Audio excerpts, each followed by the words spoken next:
successful games. It's a very hard thing. So it's a very nice topic to cover as well.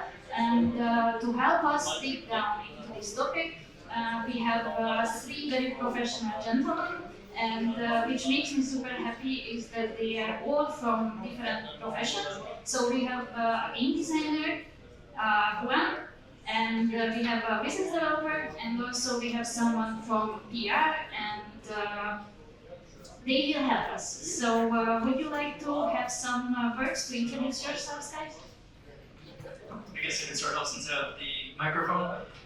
My name is Christopher Ricetto. I've worked for the publishing side for most of my career in gaming with Take-Two Interactive from their indie label, as well as previously Nintendo of Europe for some other, I guess, smaller titles like for the Wii U.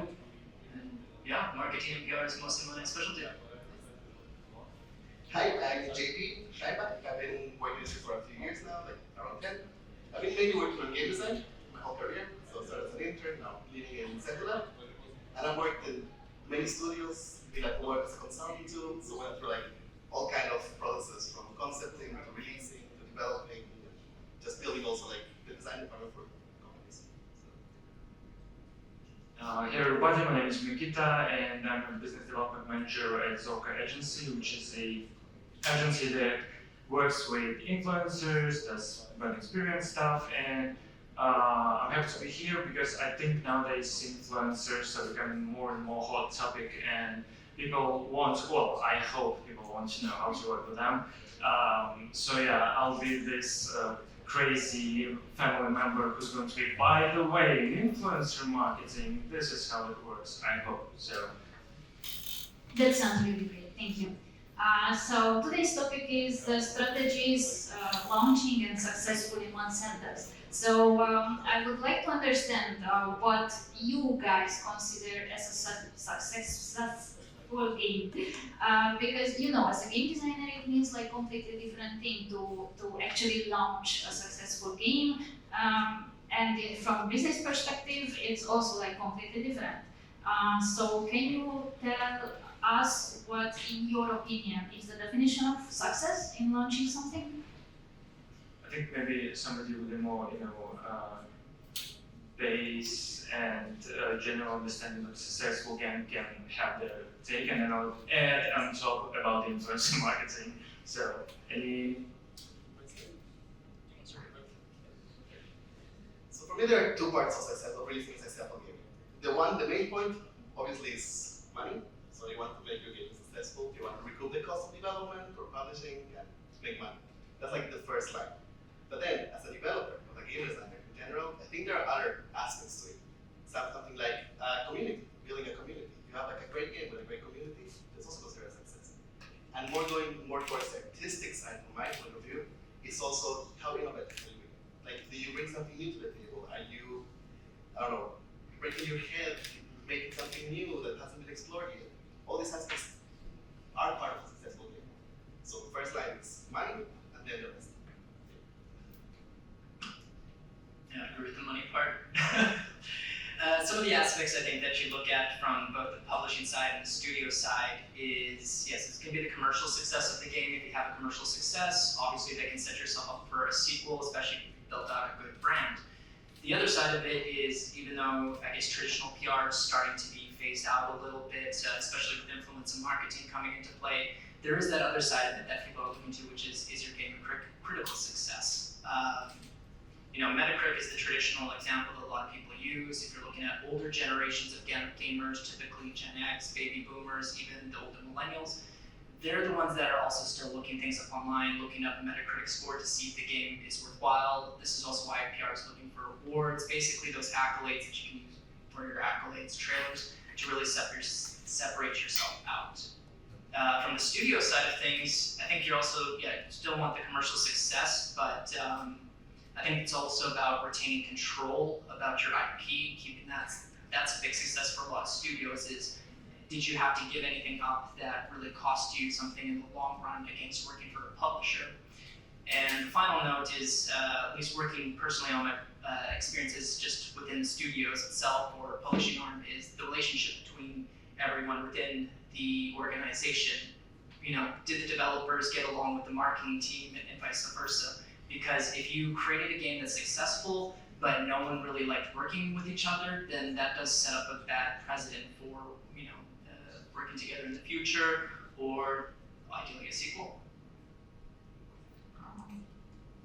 And I can add like a quick thing. I think it says a lot when you reach out to an influencer about the paid influencer marketing sponsorship and they be like, I want to do it for free even. It's like, that means they want to make a content out of it because they know people will love the game and they are intrigued to be one of the first people to play it and to be able to show it. So it's kind of shows the quality of the game that is perceived by players, because I think nowadays we see gaming influencers as the voice of gamers, of people who don't really participate in the development, in the marketing, so they don't really know how hard it is to make a successful game, and I agree with the money. So when an influencer is ready to make it for free, it also helps to save some money, and it also shows that it probably has the potential to be a really good game. Everyone agrees with the money, that's for sure. Yeah, I think this lost the power. It's fine. So, Antti, very close to this question, I would like to ask you that, okay, money, obviously, everybody knows if something hits the notes on money, then most probably it's going to be successful. But we are talking about like new titles, right? So how can we evaluate what are the signs that something will be successful? So we don't know yet, right? We are just starting out, we have our estimations, beautiful numbers on paper, but what are the signs that, okay, most probably this game has the potential to be successful? I think when you're talking about at least console gaming or PC gaming focus, some of the first early signs that you have potentially hit on your hands is going to be, if you're pitching the game to a publisher and you start to notice that you have a bidding war going on between different publishers for your title, that's probably a pretty good sign that you have success on your hand. As you get a little bit further into it, but perhaps haven't released into early access or into 1.0 launch, is going to be that wish listing phase. If you can start to see that your title has started to pick up steam across Steam for the wish listing, then you can start to prepare that perhaps you've got a hit on your hands, and ultimately also community growth. I think some studios and publishers start to market their game a little bit too early, so that you lose a little bit of that fluidity and steam for building a presence. But once you do start to activate your social media activations, if you can start to see that you're getting hits across TikTok, Instagram, and all the different channels, this is also giving you signs that you've got yourself a hit on your hands. I completely agree. I think like hype management in this kind of aspect is extremely important. Like seeing the community react to your game is like very, very obvious sign how it's going. Of course, you have like also the mobile game side. Like you have it's more data driven because you have the whole like soft launch possibility. So there you have the KPIs, you have community building. There's a lot of signs to know these kind of things, right? So for me, also the most important thing is community. I think these are the people who are going to play the game. These are the most engaged players who are talking about your game, posting about your game. These are the ones that are driving the game. So I think that's like the biggest sign that's going to be success. Well, I didn't think. Really? Thank you, yeah, that makes total sense, and you cannot imagine how happy that makes me that you said these things, because in my experience, the whole industry started to like gravitate towards community, and it's very nice to see, because actually these are the people who are playing our games, right? So this leads us to the next question. There is this community which would be interested in your game. How do you build like from the bottom communities, which are actually like enthusiastic enough about your product, and they help you develop it from scratch, right? So you don't have a finished product, it's not necessarily fully polished. How do you get this to the community and use their feedback and opinions to form your own product? I think taking a look at maybe on a less traditional route is talking about borrowing brand power is the way I would call it. When you're starting from scratch and no one knows who you are, which is a big problem within indie games, you have to make the question of, do I have any marketing budget or do I have to do everything organic? And if you're in that realm of, everything needs to be done organic or I don't have a lot of budget to spend, is borrowing share power from other players. Publishers are usually one avenue to do, but again, you have to give up certain aspects of the developmental process by getting a publisher, but they do give you some credibility.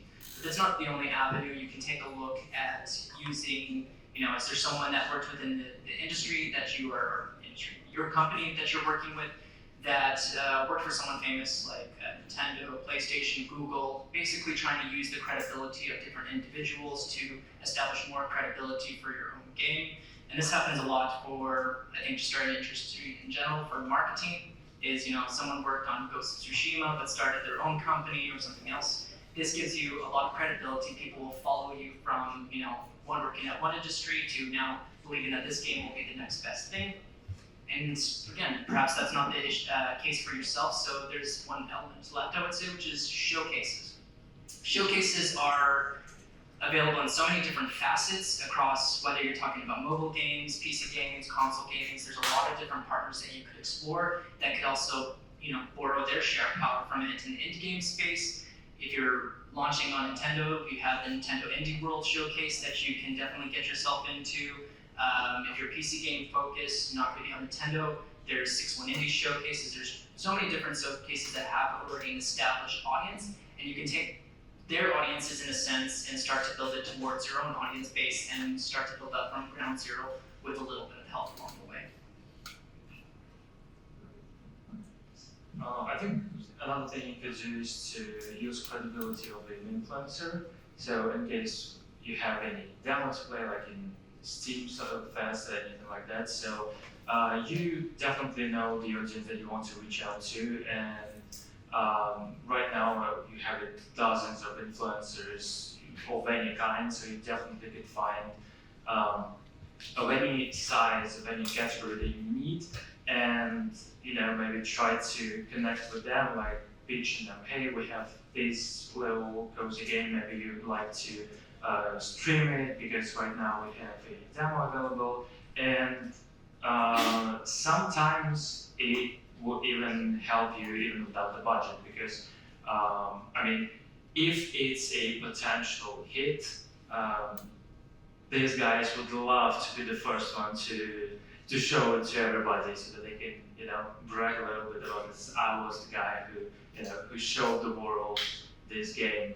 I think from these examples, like there was a game, Climb Up, I think, like the recent one, and it was really popular with the French streamers, but like one United States streamer decided to play it, and it just became an amazing, great hit. And the game is not like it's really good. It was made a lot of stolen assets, so then after the game became popular, they got some troubles. But the thing is, the guy was like, well, this game looks like fun. I want to be the first one in the US, like the English-speaking audience, to show it to everybody. So that also the way. And help me imagine this. Okay, I have my game and I just start to write random influencers like, hey, this is my game. I think you would love it. Try it out. Or like, how does this work? Well, definitely you get to reach out to any influencer, but of course you want to specialize like what content they do, if that's in this game genre that you're doing. So you also need to understand, like, do you want which community you want to build, because I think right now there are a lot of like, toxic communities. So definitely you could reach out to them, because most of the time they do have some sort of business related email. Of course, the conversion rates won't be like 100%, but at least if you have one and you don't have any budget, I'd call it a win for you. Yeah, thank you. Makes sense. Let's say that we build some community and they are starting to feedback our teams. Obviously, every player has a lot of, how can I say, opinions and ideas of how to make the game better. How to handle this feedback. So obviously there will be some which you cannot do anything about, but there will be some very great ideas. So how can we incorporate the community's ideas into actually development? This one I like, because back when we were working at Color Game back in Berlin, we had a very good player success team that was gathering all this player feedback and was compiling it. And it's very important to understand that the meaning behind your words, right? Because they might ask you for a shark tornado gun, but in reality it's just they want more power. So they want to feel more powerful. So it's very important to analyze this feedback, these wishes, and actually convert it into actual design that you can actually implement. So we had this awesome team, player success team. They were compiling these ideas and sharing them with the development side, and we were coming up with how we can address this feedback. And most of the times, it turned out they were finding exactly what they wanted. So once the community saw these features being implemented in the game, in the soft launch, this community, it just makes it stronger. Everyone's happy with it. We are happy, and so it's always good. I think from at least the brand perspective, there's a certain level of carefulness that you have to have with taking community feedback, social media feedback. I think the easy one is always bug fixes. If you launched your game at 1.0, it's a good idea to always try and find a platform and communication forum for providing audiences in your community an avenue to report bugs if they weren't captured before the 1.0 release of the game. And just having that communication back and forth with the audiences for bug fixes does show that you're not just looking for the profit side of things, but that you care about the quality of the game. And if audiences can tell that you care about the game and your quality of your game, then that will in itself improve your retention rates with audiences, because they're like, they believe in you in the studio, believe in the developers. The flip side of implementing new features that commonly come from audiences is something that you have to take into heavy consideration, both from the marketing side and I think the development side, because depending on what vision originally was created from the developer's side of the game, that vision is the groundwork not only from the development side, but ultimately what the marketing team is going to push forward. They want to continue that narrative from the developer's side to getting that to audiences, and that's what audiences believe in it. If over time you start to implement too many changes to the game that don't necessarily fit the brand or the direction that was originally established, you may get new audiences that never played the game, but at the same time you run the risk of losing the audiences that were already there. And some classic examples can be just Call of Duty. I think is one of my favorite ones to look at, because Call of Duty originally, when people conceived it, played it, they saw this as a traditional history type first-person shooter game. And then you start to see the addition of skins that don't necessarily fit the profile of a historical game. And so while you did get maybe more of that Fortnite audience who does love the skins, did you at the same time lose some of those historical players that just wanted a very, true to form historical shooter? Okay. One more thing about the vision, because I will have to talk tomorrow about that. Because I absolutely love vision keeping. And I think every decision you take for the game, is it like feedback, further development, whatever, marketing, especially marketing, has to be tied together. And it has to be supported by the vision. Your creative pillars are exactly what drives your game. So the second you strive from that, it usually brings problems. So I completely agree with that,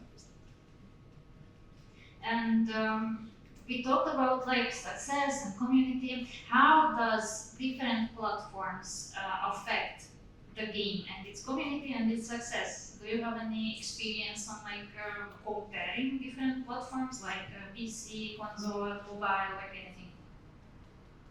I think all these platforms have very, very individual nuances to them. Like, for example, even in mobile alone, you have like the iOS market and the Android market, right? That already creates this kind of like different nuances with like GDPR laws or in general how you reach out to players. And then on the other hand, you have PC, which is like this huge market. You have Steam, Epic, Google, GOG, so many different platforms that you have to like take into consideration when you're like making a game, right? And then you go to consoles. You have PlayStation, you have like very specific guidelines to their games, what has to be there. Nintendo. There's so many things to take into consideration. Right? So you need to know, you have to understand all these requirements. Right? In mobile, it's a bit more open, I would say, especially in Android, because you can like try out things. You can really, it's a bit more open in general. So I always like Android as a test platform to like see how the game reacts and everything. And then if it goes well, you can try iOS and then you can consoles cross-platform. Of course, for PC and console games, it's a bit different. It's a bit harder because you need to build the community from start. You can like read software as easy as you mobile. So, more complicated. Console. Yeah, I mean, mobile games is one of the ones I can't speak too confidently about, but when it comes to PC and console, I 100% agree with that there's nuances to each platform, and to anyone who's developing or marketing a game, the important thing is to stay up to date with these first-party partners, to understand what new features maybe they're releasing, stay in constant content, because it's going to be important. Like when you're talking about PC, I think, and specifically Steam, since they're dominating the PC market in general, the things to consider is, what does the platform offer? And I think some people don't necessarily know about Steam Community Hub and the value of it. If you're thinking of Steam as just a sales channel, you're missing out on the fact that it's basically a one-stop stop for all consumers in terms of community growth, as well as purchasing the game. It's not even just about the marketing in that front, because they offer so many backline features and events like Next Fest, Tower Defense Fest. These are things that developers should be looking towards, like, is this a good venue for me to do? Because the reality is those festivals are hyper concentrations of exactly what your audiences are to come and find your game. Same for console. Console does have some limitations that doesn't have maybe necessarily the same social media functions as the Steam Community Hub. There is PlayStation Hub and Xbox Clubs. I think people are still getting more familiar with those platforms from it, but it's also what can you connect to with those first-party partners for the back-end side of things.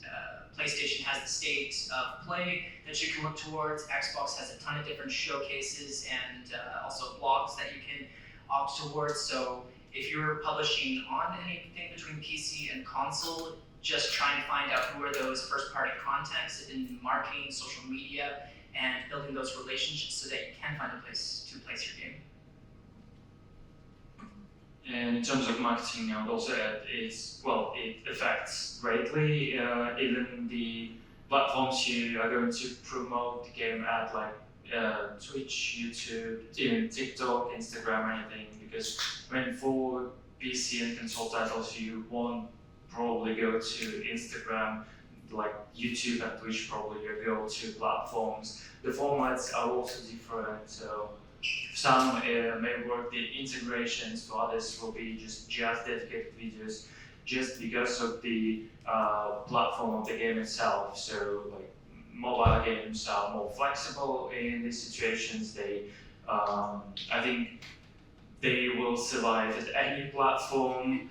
And like if we talk about the PC console titles, you have to be really, really deliberate about the platforms you choose. And I remember like back in the day, which means like 10 years ago, if you really wanted to scale your project and be super successful, you went like multi-platform. The more platform, the better. Is it still true, or the market is so saturated that it's better to just focus on one or two of the platforms and just deep dive into them? I have the microphone, so I put my 5 cents. I don't think so, and then my colleagues can explain why, or maybe they be disagreeing with me. Funny wise, I think in the last 10 years ago, it was true. Then it kind of went down. It was like, okay, you have to like focus on your platform specifically. And now the whole cross-platform is coming up again. So now we have it again. Now we have a lot of companies focusing on cross-platform. How can we get it out there? You have to think that just the mobile market is so oversaturated that you have to get your game out there somehow else, right? So having this possibility of being cross-platform helps so much. Of course, you have like the PC makes it harder because they usually and the consoles too, because they usually will look for exclusive titles. So Epic only or PlayStation only, this kind of exclusive titles makes it hard to put cross-platform. So, but I think it's going again up after 10 years. The cycle repeats itself. For me, it's just a conversation of, looking at the scope of your game and perhaps the community that you already have from it. If you're a AA or AAA game, it's a lot easier to consider being cross-platform, being on all the different consoles, being on all the PC platforms, whether it's first party or third party. But you do have to think about things a little bit more closely when you are working in the indie games scene, because there's a few things that people maybe from the audience perspective don't immediately know who are playing your game, and like, why can't you just bring this game to console? There's developmental costs to porting a game to different consoles, especially I think a year or two ago, it wasn't just, okay, I want my game on Xbox Series X and S, I want it to be on PlayStation 5, I want to be on PC. A few years ago, you were having to consider, am I going to be on PlayStation 4, PlayStation 5, Xbox Series S and X, Xbox One, PC, Epic Games Store, Steam. There's so many different platforms with, porting costs, age rating costs, especially if you're a very international game. And those costs add up over time, which I think is unfortunately one of the reasons why we've seen a lot of different changes going on in the gaming space just now, a lot with layoffs or considering things for cross-platform. So I think for me, it's a devil's advocate.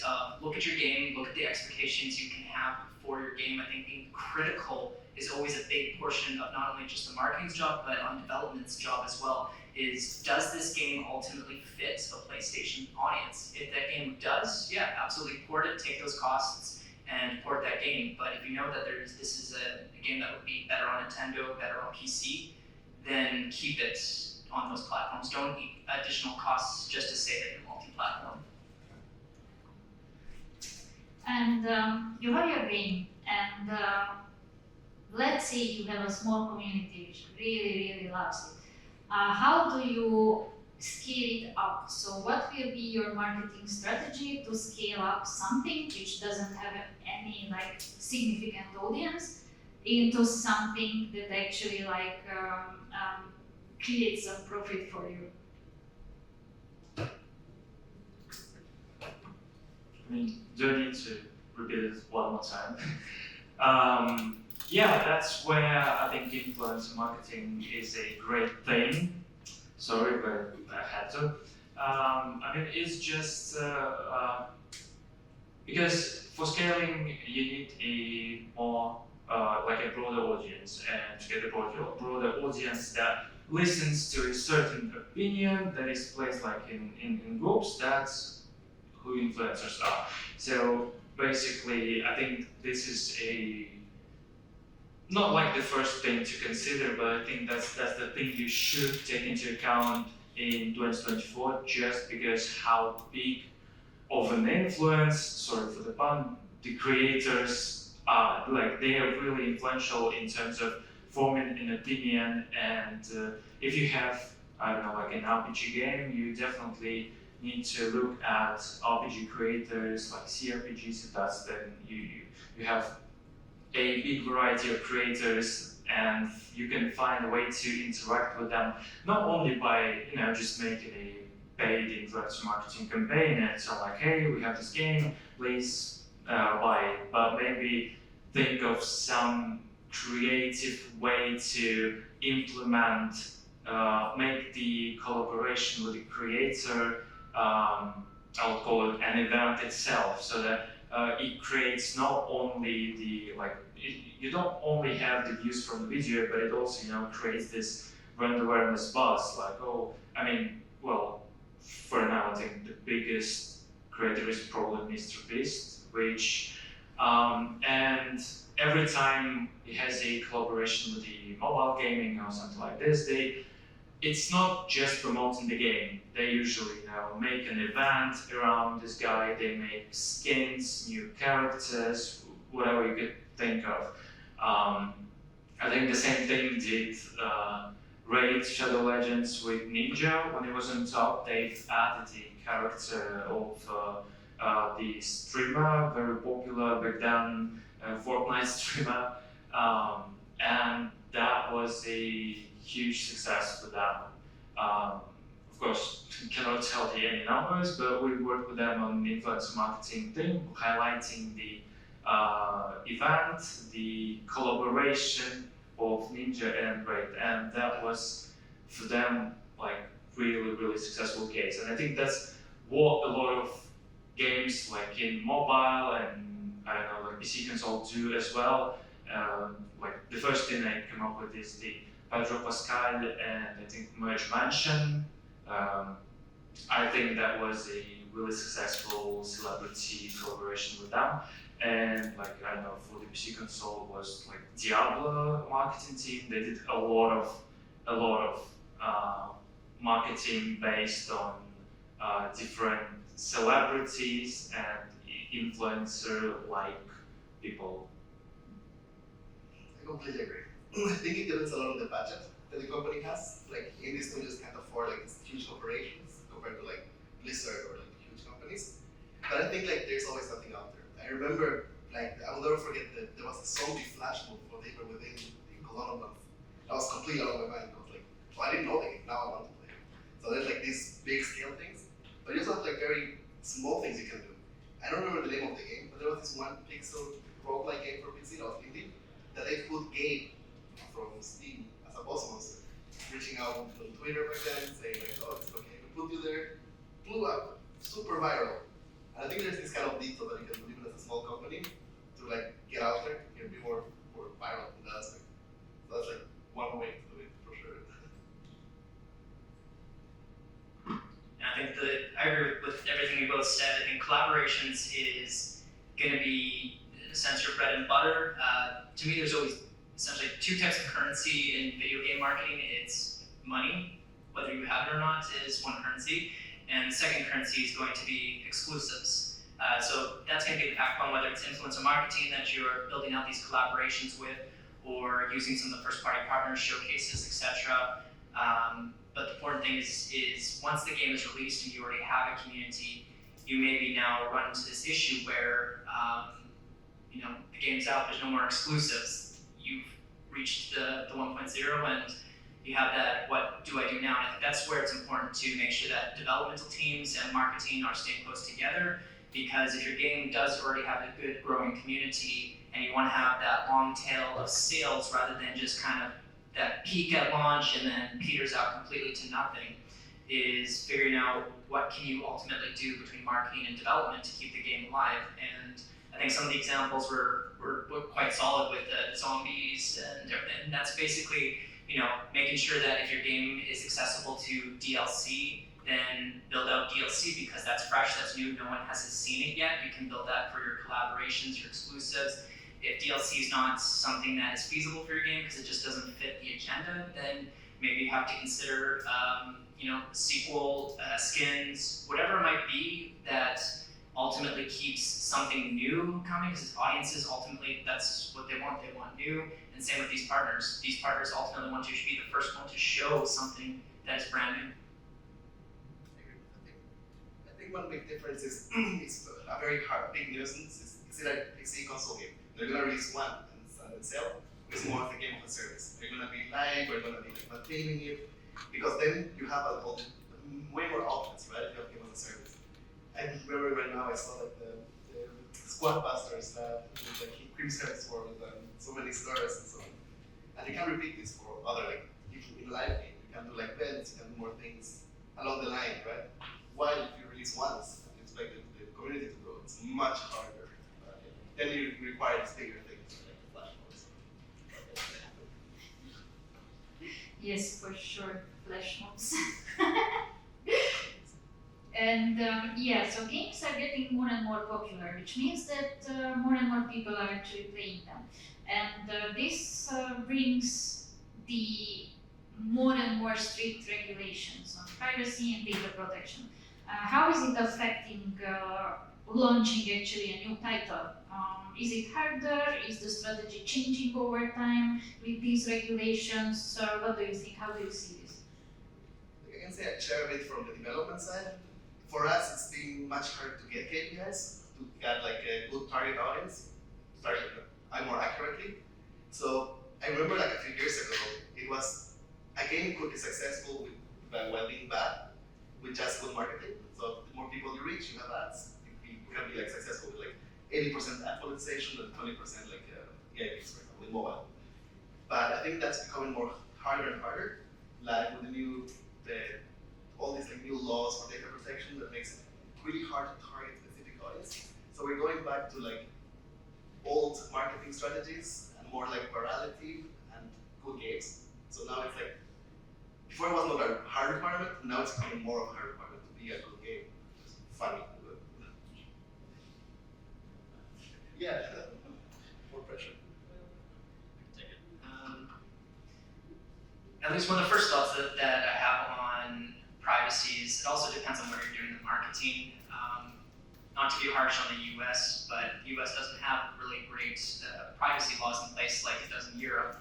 And I think typically when most people look at where the sales are coming from for a given game, probably half of the total sales is going to be coming from the US. So the fact that the US is still a little bit of the Wild West in terms of privacy laws does give a lot of flexibility still for gaming.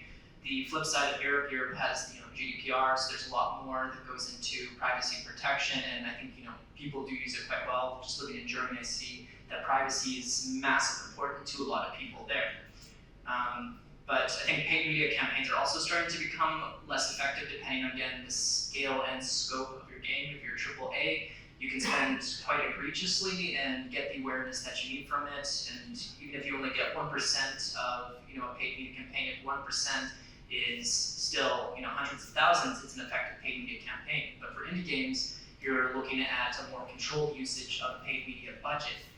If you have a more controlled use of paid media budget, then it starts to be like, okay, well, how well can I target my audiences, especially, Facebook, I think, is one that people typically see is still gets quite granular, and you can get strong results from Facebook. But when you look at some of the other ones, I've always been a big fan of TikTok, but TikTok, I think they still keep it very broad in terms of which audiences that you're targeting. So you're doing a paid media campaign that targets people who like gaming. Well, pretty much at this point, everyone's a gamer, so what does that necessarily mean? So I think that's where I would think influencer marketing gets more important, because the paid media campaigns are starting to get less and less effective.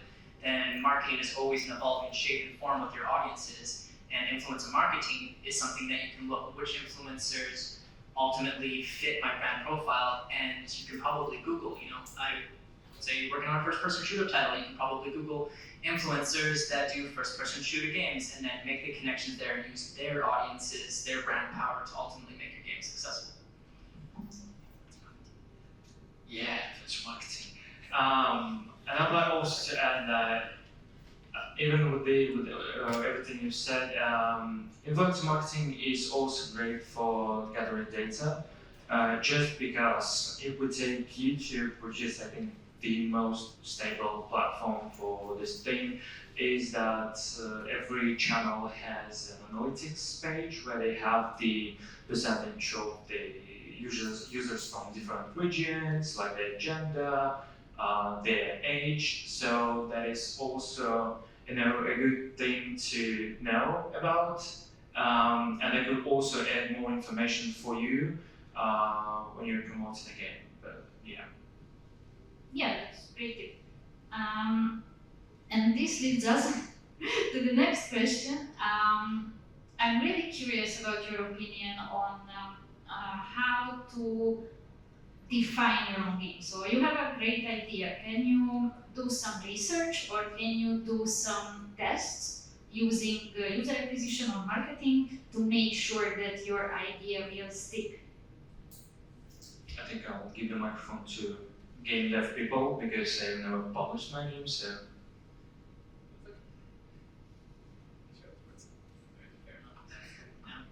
I think from the marketing side, again, there's always importance for communication between marketing and development because they're the ones that came up with the idea. You're the one that's preparing for the sales and launch of the game. From the marketing side, we typically use things like A/B testing, what ultimately resonates with people between the asset itself, but also the game pillars. We have game pillars for the game. Certain things are going to resonate better than others.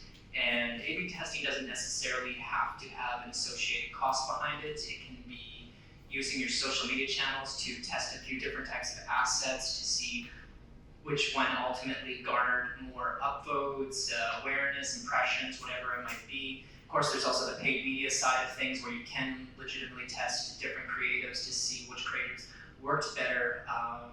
In the past, we've done certain things of, just using the key art from the game that's being released to see if that works well, or if your game has a bundle, did people prefer to see the bundles creative and using these to push your marketing?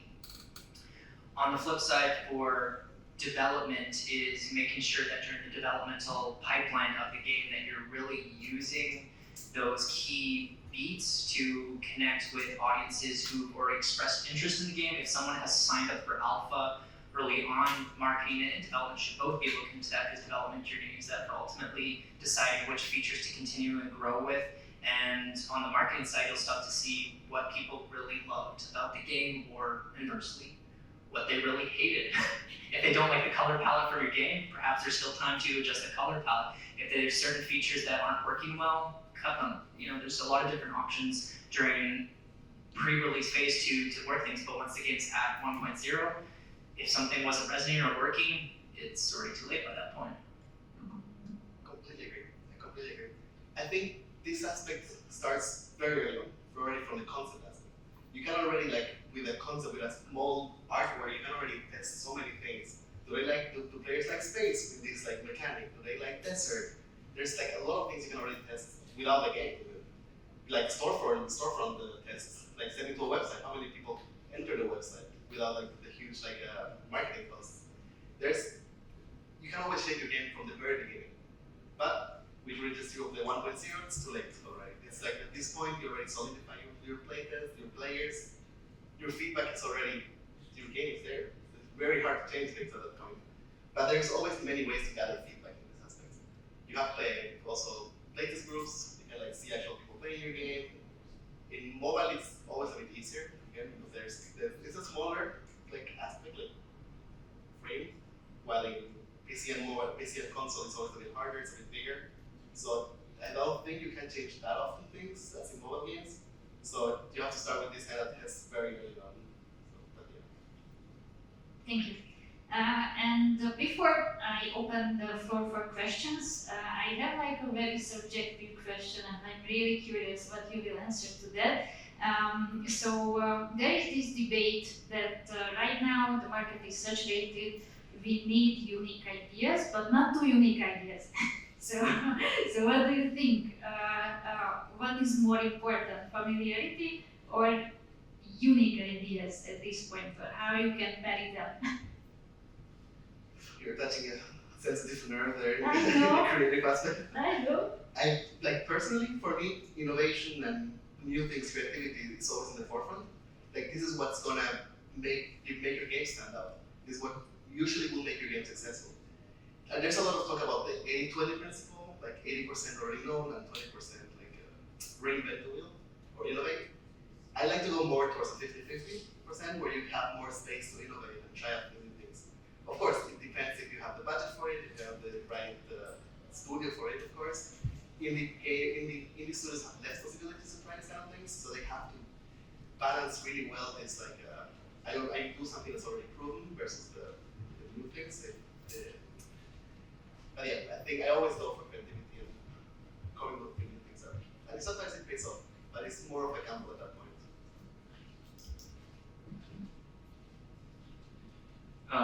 I'd like to highlight, like you said, to be not very unique, which is, I think, is an important part because I would say it is always a wild card to go unique style of thing because it's either will work or will completely not work. So I would not fall for the like 100% for the unique thing. I think it should be like, you know, the last resort. Like, we don't know what to do. Let's go. Just let's do this thing, and I mean, we're gonna be worse than that. So only maybe in this situation.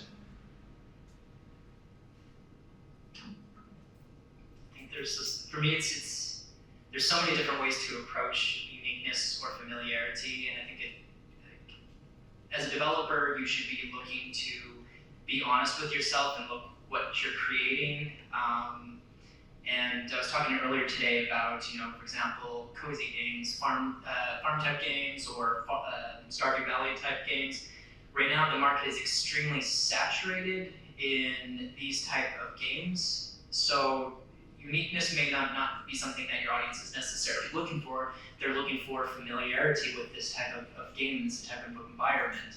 And you may struggle still to find share of voice with such a game because there is so many competitors out there for a cozy type game. But if you get a piece of, just a small piece of that pie, since there is so many people looking for those games, and it does approach so many people, so many wide, diverse groups of gamers, getting even a small piece of that pie can be extremely lucrative. On the flip side, if you're in a fairly unrepresented group of or genre of game, uniqueness does have a huge importance towards appealing to those audiences, because they want to probably have something that is more different than everything else that's in the environment. We're again seeing that at least with AAA games like Assassin's Creed, or I don't want to say God of War, because I love God of War, but a lot of these games, they're starting to increase the hours more and more and more. You're starting to get quests that just lengthen the amount of time, but doesn't necessarily increase the value that audiences are getting from those games. Or would it be better to make the game shorter, but have unique features to the game that make the player experience just that much better? And again, that depends on the game in question, but I do see, at least the last bit on this topic is, you know, Newzoo did publish a study recently that was showing that depending on the genre of games that you're in, that if you are starting to push the borders of what players expect and bringing them something that's very fresh, very new, it starts to create new market leaders where certain genres have stagnated. And I use first-person shooters a lot right now because that's predominantly what I'm working in. And I think a lot of players have gotten oversaturated with the typical World War II shooter type games. Some of them starting to see that a lot looks the same, so they want to see new mechanics start to come out in these types of games. And ultimately, those who find something that's creative and fun and unique are the ones who can start to steal the market share and create new, dominance in that industry. I also want to add, like, to advocate for the familiarities, it's like hearing the sample of maybe a song in other song. I mean, you may not have heard about this song before, but the chances are you will like it more just because you have this good connection with the previous song. And on the other hand, like, I will like Soulsborne games, so they have a pretty, obvious core game loop. So, and if a game calls itself a Souls-like, I expect this core game loop. And if they try to go wild, try to go unique, and it doesn't fulfill what I was expecting, I think that might be a bad, a bad picture for them. Just because I already have my expectations and they were shattered and thrown away. So that's why I think, of course, it's amazing to add some new unique features, like as you said, for the first-person shooters. I think it was like Titanfall was a breakthrough when it just came out because they've added this parkour type of mecha. So, but not too over wild and unique. You don't want to shift, I think like the genres right away and add like Call of Duty skins that are not really fitting them. So maybe. Funny-wise, you mentioned Souls-like. I also wanted to talk about Souls-like because I worked in a Souls-like game back a few years ago, and the Fifth, the fact that you're calling but also like already implies you are making a game like it, Yeah. right?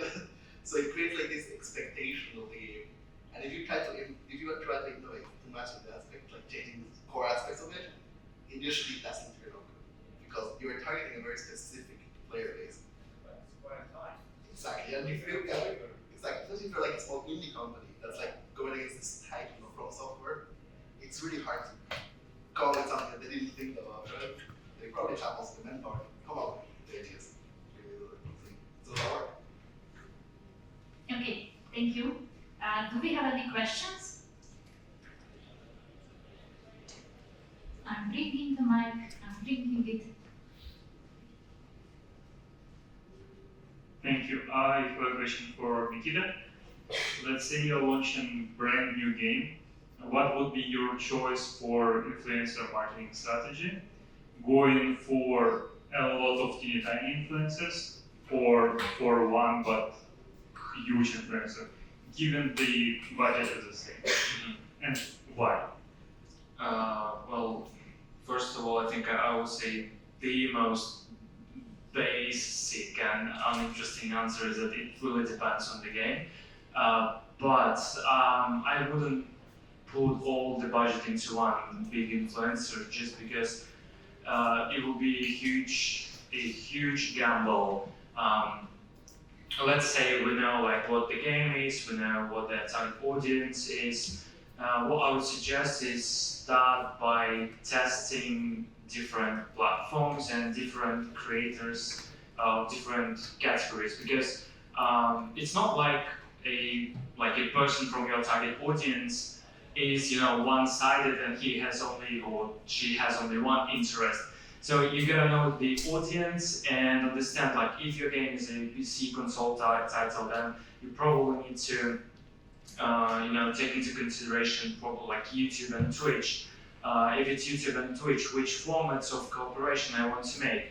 Well, for Twitch it's basically live streaming, but for the YouTube it could be dedicated videos, it could be shorts, even in live streams and integrations. So if it's like a hardcore project, maybe the go-to strategy would go to find several creators in your relevant niche, like that has your target audience, and test, maybe even try different sizes of creators just to see which one performs for you better. Because sometimes niche influencers, they do work even better than like a huge creators, just because they have a smaller community that believes and respects the creator, and they are more likely to listen to their suggestion.